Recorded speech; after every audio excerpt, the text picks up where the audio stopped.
I'm Nkwọ Nnewi right now. Only if no man about complain. Not for 3.1 million naira. And without paying that money, government will demolish their shop. And after government will demolish their shop, they will take it from them. And if they back it now, one day only 1 million naira on their account. So they don't have it.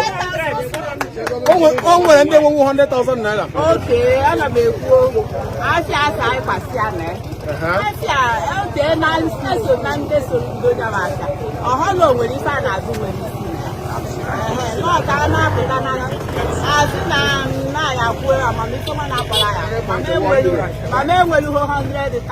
Okay, 3.1 million naira. Man, you want 100,000 naira account. I'm a mobile go na line in a shop. Onya? Jim Wobodo. I'm a mego on a line in a shop. I went all on it. I'm not posing for good. Okay, not with So, chairman, local government now demolish your shop, Mommy Agazaga, and Oruze stranded. And also Nayad. Wickedness. Because when everything to Nuji also of 3.1 million naira. What on the phone?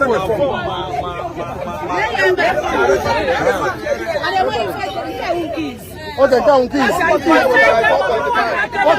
Okay, also about 4.5 before.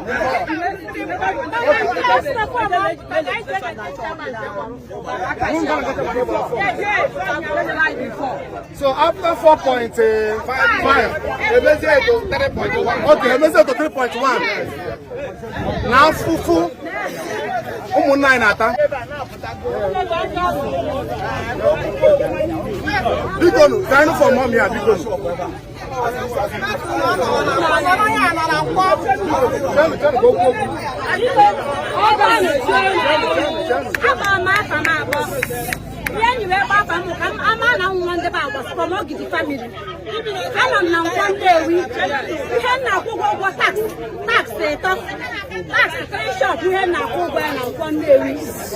That's not her record. The record her forward there online. The person forward there take your permission way forward there, which I am not standing here to deny the fact. My name still remains Elo White Abbas. I got and in the day, I take that record. This same place can always take it. And on a market day, that the one a market day. Some of the reason why I can in a jazz, fake paper, but even Nkwọ Nnewi, that take that record. Shaman, I had aware of it. I don't know the head to hear me exist. Get that can now potassium. So after me, I know online. Because more personally, who salute the Kakamisa, Baranako, because I'm from Orion and Navy. I'm not saying this against Soludo. I'm not saying this. I'm able to, I should Soludo more. Now we got second tell. You have put online Soludo, but I was saying, Maka. Marifo, you made I Hana Ghana. Now I want more in our tafu. After credits, I butcher some of them since this year rice na that. Sometimes when we can buy rice na 70,000 or that 65,000, and I have a share that 17,000 naira. If I know when you mark us Soludo, we find a young.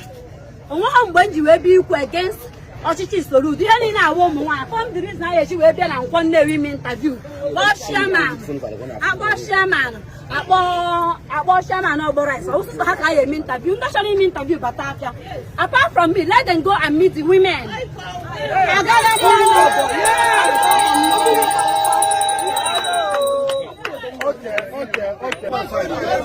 Chele.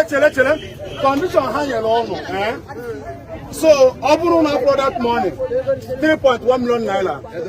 They will demolish it and the shop will go and go.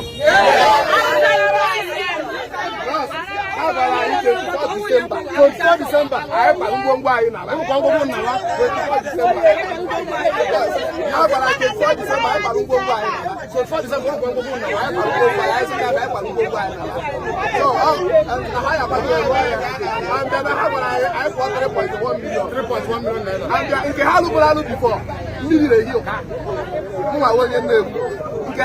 before.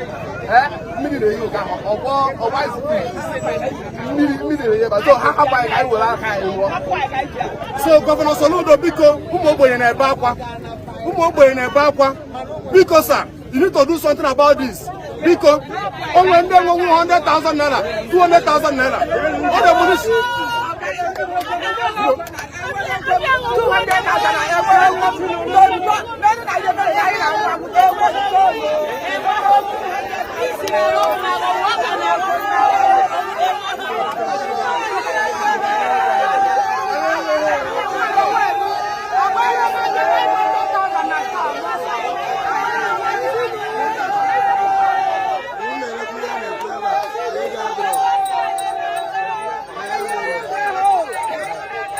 ndị na-ebe ahụ ndị agba-edo esogburu onye agba-edo nke bụ eziokwu ka m na-ekwu ọ na m ekwu nke bụ eziokwu a na-arịe m ibe m na-ekwu that na the beginning of ịbata ebe a somebody gwara ha bata ebe a na ọgbọrọ snap ka agwụ n'anya arụ so nnaba ka agwụ na chọrọ ịrụ ajọ na ajọ dị ka yara asị mba n'ọsọ zon nnaba ebe ha fụrụ ebe a na-eme offload credit offload ka anyị na-eme ebe a onwe onye ụfọdụ jiri 100,000 otu na-ewere azụ afịa ebe a first one ha wetara anyị fọm no information si anyị kwụọ 4.5 million nke mechaa dịka a na-ekwu dịka ọ na-eso okwu ha wee na-azụ kwụsị ya wee nezie nkike ịkpa nke the second one wee megene wee sị anyị na ha beziri ya ego next na anyị ekwụsị 3 million 100,000 gwadị m ebe ya esi wetie Soludo wu ezigbo mmadụ Soludo is a good man anyị fụrụ ibe ọ na-arụ n'ọfịa ọ na-arụ ezigbo ọrụ mana o nwere ndị na-achọ ka gịnị ka ọchịchị ya daa echezona nechere anyị anya otu egwe uche amam ya agụrụ n'okongwu anyị know Chizona very well otu ọnwụ na onwe ndị na-asọpọtụ na-agba ya aja ka a bịa gịnị bugoro ego ụmụ nwaanyị mmadụ ebe a nke onwe shọpụ arụ na-azụ ebe a shọpụ arụ na-azụ ebe a n'ụwa shọpụ ahụ arụrụ shọpụ arụcha ele ha gorie bịanụ ndị n'okpuru ebe a was friji wu ndị ha nyere gịnị free shọpụ ahụ arụchabeghị ya họrụ dị ebe ahụ arụchabeghị ya na-eri uchu frọntụ anyị ebe a anyị gwara na ife chọrọ ka o mere anyị gịnị ka o doziere anyị ihu ebe a ka ọ maa mma ka anyị nwechasị ebe a na-eme ofload mana echezasị mba agwụola anyị goto ebe a ofload ebe nne dị kọmpaned onwe ebe a na-aga ebe a ruo moto ahụ ebe no parking no place achọ ka ha rụọ shọpụ n'ihu ebe a ka a kụruore anyị ego 3.5 million ahụ gịnị ka ọ nọsịrị ya kịta si anyị na ọnwụ na akwụghị ya bifo dị gịnị Nọvemba akwụchaghị ya na anyị na-ebudo ụzọ ekwetụrụ anyị ebe a ibe m na-ekwu eziokwu aji m aka nna bụrụ ekwu ọ bụrụkwa asị anọ na agba were ekwu anyị nwere evidence eji m iwu were ekwu ịchụrụgoro m egbe ebe a mma gwa nke bụ eziokwu ịchụrụ m egbe echi kpotekwe n'ụra mpa ka mmadụ ekwu Soludo ezigbo mmadụ ibe anyị na-ayọ ogene ka ọ gụsoro anyị gịnị meyọ ha wepụrụ anyị aka ebe a anyị jiri aka anyị wee rụọ shọpụ anyị for how many years mmadụ gara ebe a n'ụwa ha jiri aka anyị rụọ shọpụ anyị Soludo ibe a ka anyị na-ayọ anyị atịrị gị akwụkwọ mana gịnị chiwepụrụ anyị meyọ na chi ha na-egbewu anyị ebe a biko ọyị anyị na-ayọ n'ihu ụmụ nwaanyị ebe a biko nụ some people say ụfọdụ elele shọpụ ha because of this thing ụfọdụ kịta ụfọdụ na BP because of this thing ka a ghara ịwụ na emechara nke arụrụ ahụ ebe eni onwe nke na-agbede ebe mmiri na-ehie ebe a ndị mmadụ na-agbasa ọsọ ebe a ife a na-arụ aghọta ha anyị azụ afịa aja niile dozichara anyị nwụjiri anyị na-azụ ebe a onwe ebe na-azụ ebe ego onye ọ na kịta agbadichego Soludo biko ibe anyị na-ayọ anyị tere akwụkwọ nke mbụ anyị atịkwara nke kịta mana ibe na-agwa gịnị wee chọzọ na ya pụọrọ anyị n'ihu afịa anyị ka anyị zụọ afịa anyị chiama na bere ebe a kwuo ụnyaahụ ọsịa si niile o siri ebe a anyị na-awa ọchịa azị ka anyị kwuo okwu ọsị mba na ha ọgwụgwọ ka anyị kwuo okwu ọ na-ekwu nneke na-asa maka na ogene nye maka enye everything ka o wee rụọ afịa biko kpọtara ọsọ enyemaka Soludo go a good man don't be a bad man anyị mara ọfụma biko nyere anyị aka ọyị anyị na-ayọ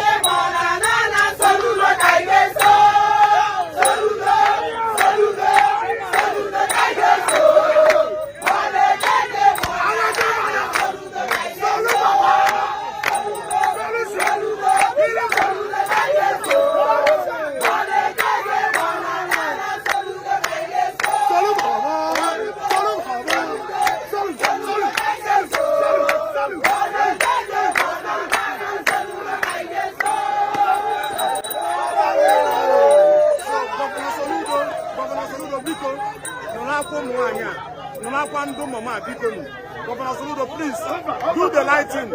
Please do the lighting, Biko.